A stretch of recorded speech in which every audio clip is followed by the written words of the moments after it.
Hey everyone.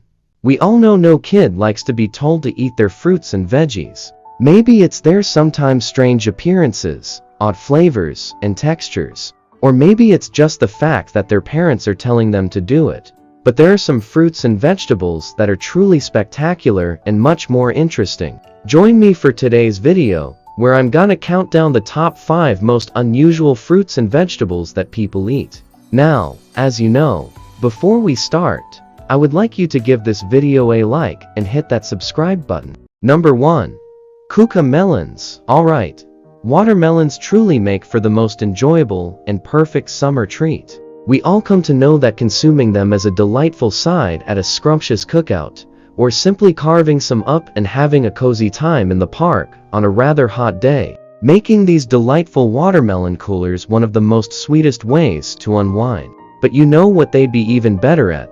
Being able to easily carry around those enormous watermelon-sized fruits. That's where the wonderfully creative and innovative concept of Cucamelons comes to the scene. These incredibly unique and eye-catching watermelon alternatives are designed specifically to provide convenience and ease of use for everyone who enjoys them, even if you're just snacking on them on a walk in the park. So, why not consider incorporating some Cucamelon treats into your next summer cookout or gathering at the park? Not only are they a fantastic way to bring a touch of excitement to your event, but they also guarantee to provide a refreshing and delicious alternative to the traditional watermelon treats everyone has started to crave. Trust us when we say that incorporating Cucamelon snacks will be the hit of your summer gatherings. Cucamelons are uniquely 1-inch long fruits that appear to be miniature versions of watermelons. But instead of possessing a watermelon-like sweet taste, they boast a refreshingly cucumber-like flavor. These remarkably tiny fruits are even occasionally referred to as mouse melons or Mexican sour gherkins. Nevertheless, even though the cucamelons are connected to the much more prevalent garden plants such as watermelons and cucumbers, they belong to a distinct genus on their own, the Malathria genus.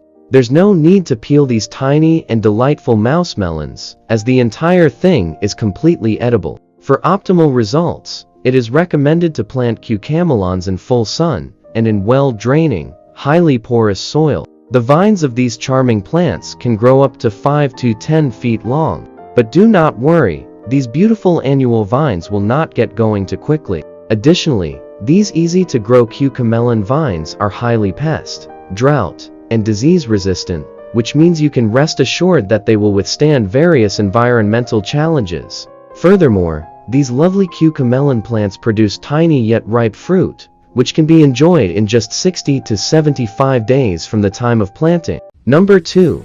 Indigo Rose Cherry Tomatoes. 3 colors in 1 tomato. Indigo Rose Cherry Tomatoes are relatively new to the plant kingdom and don't quite occur naturally. They had a little help from us humans. Out in the field, sometimes plant breeders develop new cultivars not just to improve taste or transportability, but also with health in mind. Such is the case with the purple-hued indigo rose. This cherry tomato was developed at Oregon State University by Professor Jim Myers, with the goal of making it a vehicle for anthocyanins, those chemicals that may act as antioxidants in our body. These cocktail-sized tomatoes have purple skin where they're touched by the sun, and a flavor that's both sweet and acidic. Indigo Rose has good disease resistance and is a semi-determinate tomato variety. It would benefit from being staked to support its 5-foot vines. These tomatoes will be ready to pick approximately 90 days after transplanting. When ripe, the bottoms of the Indigo Rose tomatoes turn from green to red, and the shiny purple skins turn to a matte brown purple. They're an incredibly unique addition to the farm and a great reminder of what nature and humans can do when they work together nicely. And it seems they're even better for us than we could possibly imagine. All these tomatoes contain lycopene, an antioxidant that helps protect your body's cells from damage. Black tomatoes contain high levels of lycopene, but their black skins are also a source of anthocyanins, an antioxidant that's famously found in the skins of blueberries. These unique tomatoes offer twice the healthy bang for your buck. It's not a bad deal. Number 3. Jabuticaba. Alright. This next fruit grows on trees, but not in the way you think. Instead of dangling from the branches, the Jabuticaba dots the bark itself, making for one of the strangest looking fruits in nature that somehow gives you the chills when you see it. Put simply, the trees look sick. The Jabuticaba berry grows on a host of trees and belongs to the myrtle family, known for their edible fruits. Although the Jabuticaba is native to only 3 states in southeastern Brazil, it is also successfully grown in warmer regions of North America, including the western and southern areas of the United States that typically avoid freezing temperatures. However, exporting them out of the country is incredibly difficult because these thick-skinned, dark purple berries have an extremely short shelf life and begin to ferment 3 to 4 days after being picked. Even then, they are only in season for just a few weeks out of the year. This Jabuticaba tree only thrives in a subtropical climate and in rich, well-drained soil. Once planted, the tree can take anywhere between 6 to 8 years to bear fruit. When they do, it can produce up to 100 pounds of it. All they require is some extreme patience.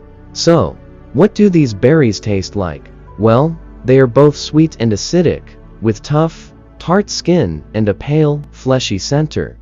That's incredibly sweet. They can be eaten raw, but their time here is limited. To avoid them going to waste, they are often turned into jam, jelly, juice, and liquor or added to a caipirinha, a cocktail made famous in Brazil. The berry's name derives from tupi, an ancient Brazilian language, and means turtle or jabut, and caba, in recognition of the turtles that once surrounded the area and grazed on the fruit. A slow-growing fruit named after a slow-moving animal. Sweet. Number 4. Buddha's hand. Time to lend a helping hand with this next entry. Also known as fingered citron, Buddha's hand is a variety of citron that usually contains no fruit pulp, juice, or seeds. It gets its name from its obvious unusual shape, which resembles a hand with multiple splayed fingers. Although some cultivars resemble more of a closed hand than an open one. While its inside, beneath its bright yellow peel, is nothing but bitter white pith. Its zest adds a lovely lemon blossom-like flavor to dishes, and can be used in any preparation that calls for citrus zest. Its peel can also be candied. Just whatever you do, don't bite into one without preparing it. Like most citrus, fingered citron needs a warm, or at least temperate climate in which to grow. So, where lemons and oranges can grow, so can Buddha's hand. Also, like other citrus fruits, it ripens and is harvested starting in winter and may be available to buy into spring. It tends to come into season a bit more in line with grapefruit than oranges, so it may be well into winter before you see it piled up at markets. It's not really an uncommon sight in the West, but this odd-looking fruit may be given as a religious offering in the Buddhist temples of Southeast Asia.